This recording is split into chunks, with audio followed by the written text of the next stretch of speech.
Elías no durmió esa noche. La imagen de la mujer vestida de blanco, inmóvil frente al hospital, seguía suspendida detrás de sus párpados como una fotografía quemada, una presencia constante que se negaba a desvanecerse incluso cuando cerraba los ojos, obligándolo a revivir una y otra vez la escena, aquella figura delgada, quieta, observándolo desde la distancia, sin rostro, sin gesto, sin intención visible, solo presencia, como si su existencia no perteneciera del todo al mundo físico, sino a un plano intermedio que se filtraba por las grietas invisibles de la realidad, un lugar donde lo humano y lo imposible se rozaban sin tocarse realmente.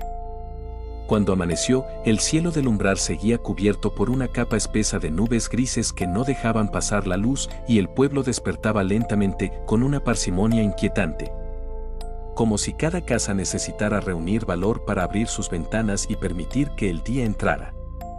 Las calles permanecían casi vacías y las pocas personas que caminaban lo hacían con la cabeza baja, los hombros tensos y los pasos rápidos, evitando miradas, esquivando cualquier contacto visual. Como si una simple mirada pudiera revelar secretos que llevaban demasiado tiempo ocultos bajo la piel. Elías salió temprano, impulsado por la necesidad de caminar, de recorrer, de comprender la estructura de aquel lugar donde el silencio parecía tener peso propio. El pueblo no estaba abandonado, pero su vida se sentía suspendida, contenida, reprimida, como si una fuerza invisible mantuviera cada emoción atrapada en el interior de sus habitantes. Las casas eran antiguas, con fachadas descascaradas, balcones oxidados y cortinas siempre cerradas, y desde el interior, algunos ojos lo observaban con atención inquietante, no con curiosidad, sino con un temor profundo, casi desesperado. Como si verlo caminar por esas calles pudiera traer consecuencias que nadie deseaba enfrentar. Cada habitante parecía cargar una culpa distinta, algunos la llevaban en la espalda encorvada, otros en la rigidez del rostro, y todos compartían el mismo pacto silencioso, un acuerdo tácito que flotaba en el aire. Nadie pregunta, nadie responde. Nadie recuerda, un silencio colectivo dominaba cada rincón y aquel silencio no era paz, era advertencia.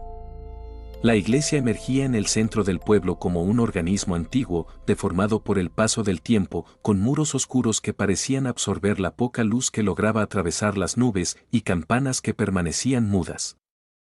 Colgando inmóviles como reliquias olvidadas, sus puertas entreabiertas daban la impresión de aguardar la llegada de algo que aún no tenía forma, algo que se acercaba lentamente desde las profundidades invisibles del lugar. Elías se detuvo frente a ella durante unos segundos y sintió una presión extraña en el pecho, una incomodidad sin explicación, como si aquel edificio respirara, observándolo desde su interior. Pero fue el hospital psiquiátrico lo que atrajo por completo su atención. Ubicado a las afueras, sobre una colina cercada por árboles torcidos que parecían retorcerse hacia el cielo, el edificio dominaba el paisaje como un vigilante silencioso, observando el pueblo desde las alturas. Sus muros eran altos, grises, cubiertos por manchas de humedad que formaban figuras grotescas y las ventanas estrechas, protegidas por rejas oxidadas, no ofrecían consuelo alguno. Nada en su arquitectura sugería sanación, todo evocaba encierro, vigilancia y control. Al cruzar la entrada principal, Elías fue recibido por un olor intenso a desinfectante mezclado con algo metálico, antiguo, casi putrefacto, imposible de identificar con claridad. En el vestíbulo, el silencio era antinatural, no había voces, ni pasos, ni el murmullo habitual de un hospital en funcionamiento, solo el eco distante de tuberías, ventilación y estructuras ocultas que parecían susurrar desde las paredes. Allí conoció al doctor Octavio Heyer, un hombre alto y delgado, de piel extremadamente pálida, cuyos ojos hundidos detrás de unos lentes redondos parecían observarlo todo sin parpadear jamás. Su voz era suave, controlada, casi afectuosa, pero transmitía una frialdad quirúrgica, una distancia emocional que resultaba perturbadora. Le dio la bienvenida con una sonrisa mínima y un apretón de manos que hizo estremecer a Elías, asegurándole que no muchos periodistas se atrevían a llegar tan lejos, una frase que sonó más a advertencia que a halago. Mientras recorrían los pasillos interminables, el doctor explicó la estructura del hospital, los 3 pabellones principales, las salas de observación, las áreas de terapia, los espacios de internamiento prolongado. hasta que finalmente mencionó algo que captó por completo la atención de Elías, la existencia de un nivel inferior, un espacio antiguo donde, en otros tiempos, se habían realizado tratamientos experimentales, y que ahora permanecía cerrado. Cuando Elías preguntó por qué, el doctor se detuvo unos segundos, lo miró fijamente y respondió con una calma inquietante que algunas puertas, una vez abiertas, no debían volver a tocarse.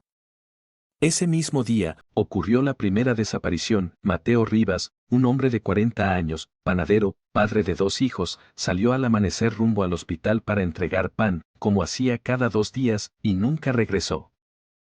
Su bicicleta fue hallada junto a la reja lateral del edificio, la cesta aún contenía las bolsas intactas, no había señales de lucha, ni sangre, ni huellas, solo un rastro de barro que conducía hacia una antigua puerta metálica, casi invisible entre la vegetación.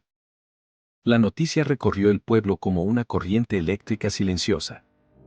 Las casas se cerraron aún más, las ventanas desaparecieron tras cortinas gruesas, las conversaciones se extinguieron y el miedo, viejo conocido del umbral, volvió a ocupar su lugar natural.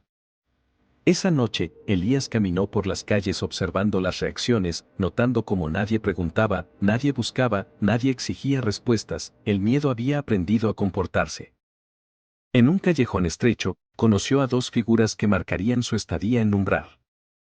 Efraín, un hombre alto y extremadamente delgado, de rostro afilado y ojeras profundas, vestía siempre de negro y tenía los dedos manchados de tinta permanente, con los que dibujaba símbolos extraños en las paredes cuando creía que nadie lo observaba.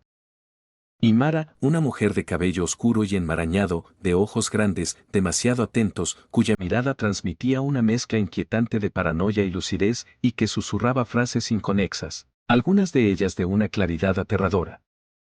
Como cuando le dijo sin mirar que ellos se los llevaban abajo, donde la tierra respira, antes de desaparecer entre los callejones. Esa misma madrugada, a las 2:33, una alarma silenciosa se activó dentro del hospital, y Elías, incapaz de dormir, decidió acercarse, siguiendo el rastro de barro seco hasta la puerta lateral.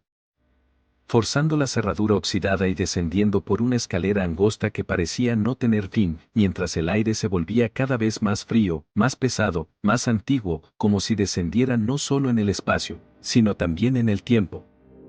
El pabellón inferior se extendía bajo el hospital como un laberinto subterráneo, con paredes cubiertas de símbolos tallados directamente en la piedra, camillas oxidadas alineadas, jaulas abiertas, camas de sujeción y restos de instrumental quirúrgico primitivo, rodeando un círculo grabado en el suelo, ennegrecido por restos de cera, sangre seca y cenizas, con velas aún encendidas, señal inequívoca de que el ritual no pertenecía al pasado, sino al presente. En una de las paredes, Elías encontró marcas recientes, como si alguien hubiese sido arrastrado, y gotas de sangre fresca que conducían hacia un túnel estrecho que descendía aún más.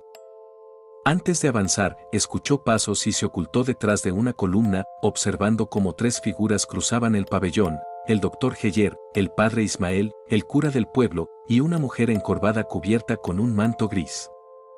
Aunque su rostro permanecía oculto, Elías sintió un estremecimiento imposible de explicar, comprendiendo sin necesidad de verla que se trataba de Agnés, la portadora.